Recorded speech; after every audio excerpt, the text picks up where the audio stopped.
He wasn't born into tennis royalty. It's a second for Sinner down under. He didn't dominate the junior scene like Federer or Djokovic, but somehow, Jannik Sinner rose through the ranks. Sinner makes history in Turin. Faster, stronger, and smarter than anyone expected. He was the underdog from the beginning. This is the story of the relentless rise of tennis's newest king. Jannik Sinner. Jannik Sinner was born in 2001 in the remote village of San Candido, nestled in Italy's northern Alps, a place better known for skiing than tennis. In fact, I used to go always to ski because I had ski training from 2 to 4. Sinner was a skiing prodigy before ever picking up a racket. At just 8 years old, he was winning regional championships on the slopes. But at age 13, he made a bold decision. He left skiing behind and moved to the Italian Riviera to pursue tennis full-time, training under Riccardo Piatti, the same coach who once worked with Novak Djokovic.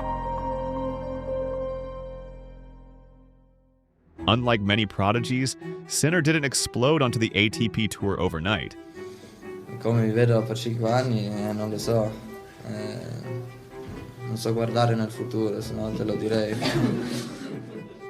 He grinded through the challenger circuit, quietly building a game that was as precise as it was powerful. By 2019, he won the next-gen ATP Finals. Jannik Sinner, a winner on home soil. A tournament that launched the careers of players like Alexander Zverev and Stefanos Tsitsipas. But what separated Sinner wasn't just talent. It was his unshakable mindset, cool under pressure, always learning, never chasing the spotlight.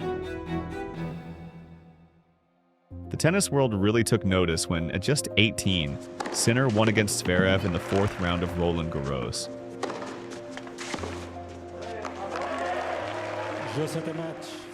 The next match was against Nadal. Let's see, next opponent will be tough, even if it's Zverev or Sinner. In the quarterfinals, Sinner pushed Rafa to the edge.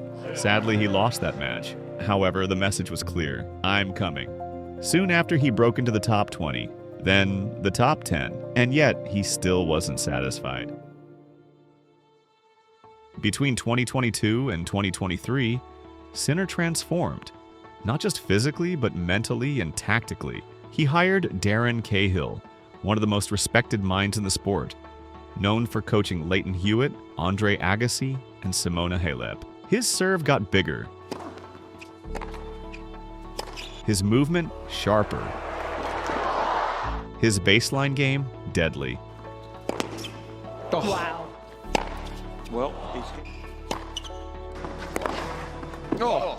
2023 saw him beat Novak Djokovic, including a stunning performance at the ATP Finals. Sinner delivers. And again at the Davis Cup.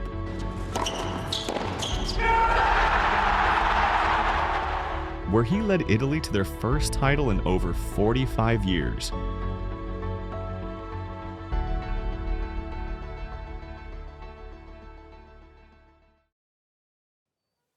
"2024 was the year everything clicked. At the 2024 Australian Open, Sinner did what many thought was impossible.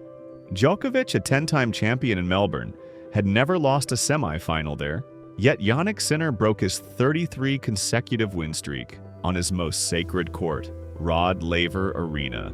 In the finals, he came back from 2 sets down against Daniil Medvedev to win his first Grand Slam title.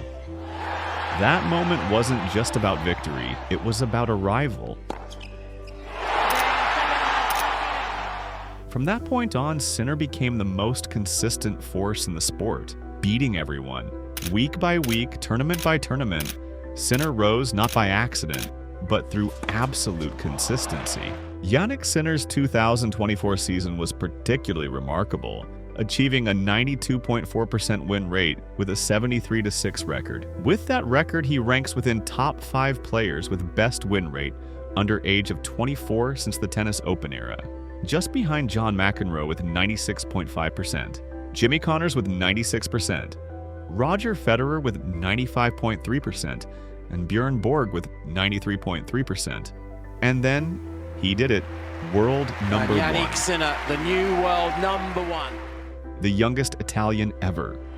Next Monday, at the age of 22 years old, you will become the first Italian ever to be number one in the world. After Novak Djokovic had to retire from French Open, Sinner paid respect to him. So I wish him a speedy recovery. Talk about class act and humility. He deserved the number one spot. No modern rise is complete without a rival.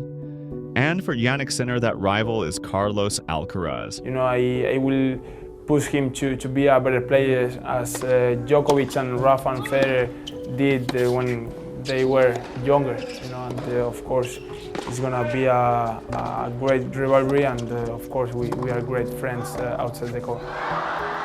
The two represent a generational clash. Alcaraz, electric and explosive. Sinner, surgical and unshakable. Their matches, instant classics. From their 5-set war at the 2022 US Open. Again, second match, Alcaraz. Carlos Alcaraz.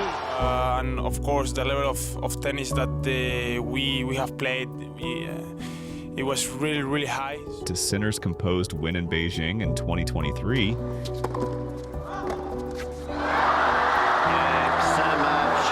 Jannik Sinner takes a big win in Beijing. Each encounter pushed the limits of modern tennis. This isn't just a rivalry, it's the future of men's tennis. And right now, they are both becoming champions in front of our eyes.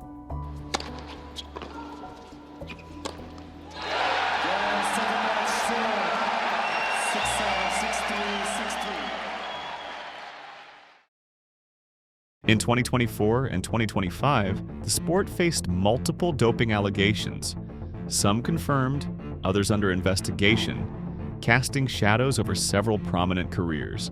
Amid this turbulence, Sinner's journey took an unexpected turn. Double Australian Open champion Jannik Sinner is serving a 3-month doping ban. Jannik Sinner this summer, Iga Swiatek this summer. We have a system that is not working well. 2 world number ones both getting done for doping is disgusting for our sport. It's a horrible look. Well, it stayed quiet because we believed he was innocent. Their masseuse had a cut. They gave it. And I know Jannik since he was very young, so he doesn't strike me as somebody that would do such thing. Trust pretty much that Jannik didn't do anything, but the inconsistency potentially.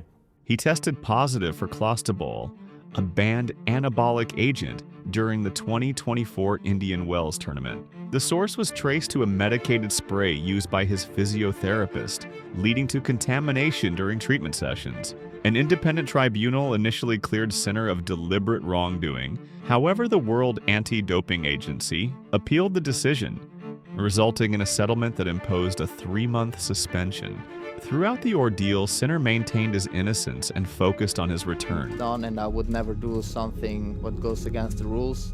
He expressed the emotional strain the situation caused, even contemplating stepping away from the sport. From a ski slope in the Italian Alps to the center court at Wimbledon, Melbourne, and beyond, Jannik Sinner didn't just rise to the top. He fought, trained, and earned every step of it. The underdog no more.